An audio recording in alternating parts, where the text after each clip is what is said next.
তোরা আজকে আপনাদেরকে সকালেই একটা ভিডিও দিয়েছিলাম যে একটা সারপ্রাইজ আপনাদের জন্য রয়েছে, মেয়েরা কি নাই কি করতে পারে।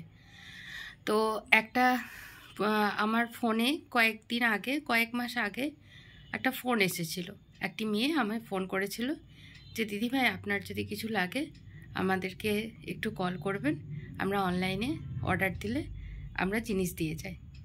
তো আমাকে ওদের কি পাওয়া যায় সেই লিস্টটা ওরা পাঠিয়েছিল। তো সেটা দেখে আমার ভালো লেগেছিল এবং দামটা বাজারের তুলনায় একদমই রিজনেবল। বাজারেও যেই দাম, ওদের কাছেও সেই দাম।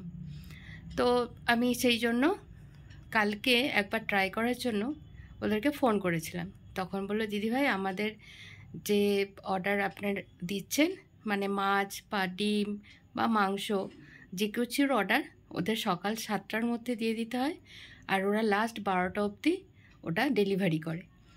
তো আমাকে কালকে যখন বললো যে আজকে আপনি আমাদেরকে অর্ডারের লিস্টটা পাঠিয়ে দিন, আর আমরা কালকে সকাল 9টার মধ্যে আপনাকে ডেলিভারিটা করে দেব। তো তখন আমি কিছু মাছের অর্ডার দিয়েছিলাম। তো বন্ধুরা বললে বিশ্বাস করবেন না, সকালবেলায় যখন মেয়েটি আমাকে ডেলিভারিটা দিতে এসেছে তখন আমি বললাম যে তুমি ডেলিভারি দাও? বলছে হ্যাঁ, আমি একজন ভদ্রলোককে রেখেছিলাম, উনি খুব বিশ্বাসী ছিলেন। তো ভদ্রলোক এখন কিছু অসুবিধা হয়েছে, তো উনি আসছেন না, তাই আমি এখন ডেলিভারিটা করছি। এবং এর সঙ্গে এটাও শেয়ার করলো যে গড়িয়া হাট থেকে গড়িয়া বাজার, মানে আমাদের বোড়াল যে গড়িয়া, ওই অবধি ওরা ডেলিভারি দেয়। এবং আরেকটি কথাও ও বলল যে যদি বিউটিশিয়ানের কিছু দরকার হয়, ফেসিয়াল বা আইব্রো বা চুল কাটা বা কিছুর জন্য দরকার হলে আমাকে কল করতে পারেন।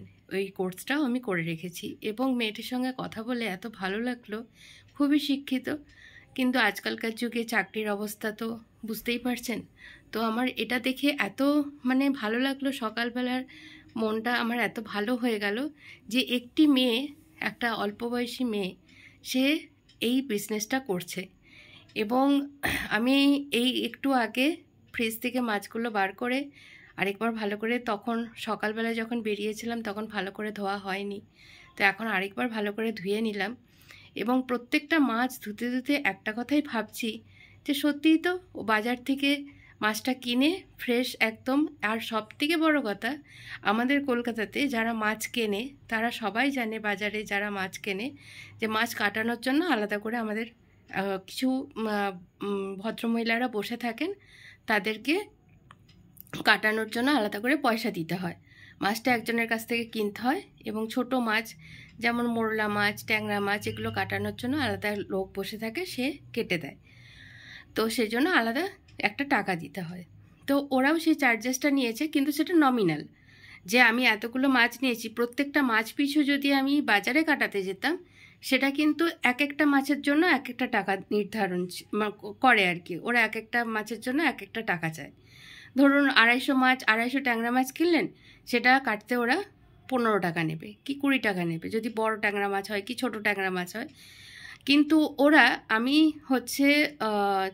6-7 রকম মতন মাছ নিয়েছি, কিন্তু ওরা আমার কাছ থেকে নমিনাল চার্জেস নিয়েছে 55 টাকা। যদি চান তাহলে আমি বিলটাও পাঠিয়ে দিতে পারি কারোকে, কমেন্টে যদি আপনারা করেন কমেন্ট, তো বিলটাও পাঠিয়ে দিতে পারি। তো আমি এই জন্যই শেয়ার করলাম যে কলকাতা সংলগ্ন গড়িয়া হাট থেকে গড়িয়া অবধি যদি কেউ থেকে থাকেন, তো আপনারা কমেন্টের মাধ্যমে জানাবেন। মেয়েটির ফোন নাম্বারটা আমি দিয়ে দেব।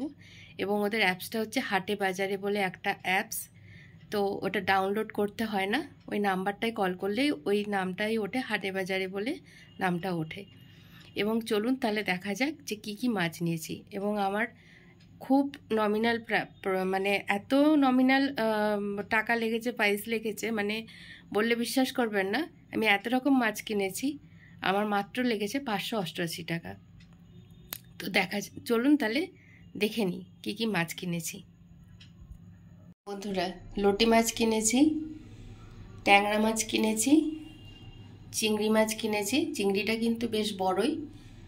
আচ্ছা, চারাপোনা মাছ বলেছিলাম, কিন্তু এত বড় সাইজের মাছ দিয়েছে, একটা আমি হাতে নিয়ে দেখাচ্ছি, যেটাকে আমাকে 2 পিস করে খেতে হবে।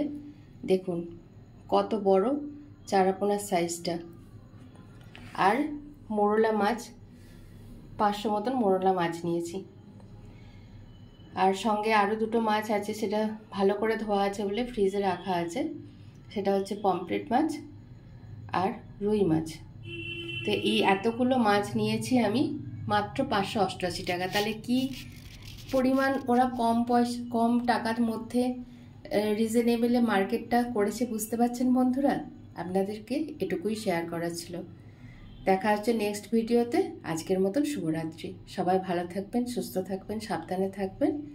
দেখা হচ্ছে নেক্সট ভিডিওতে।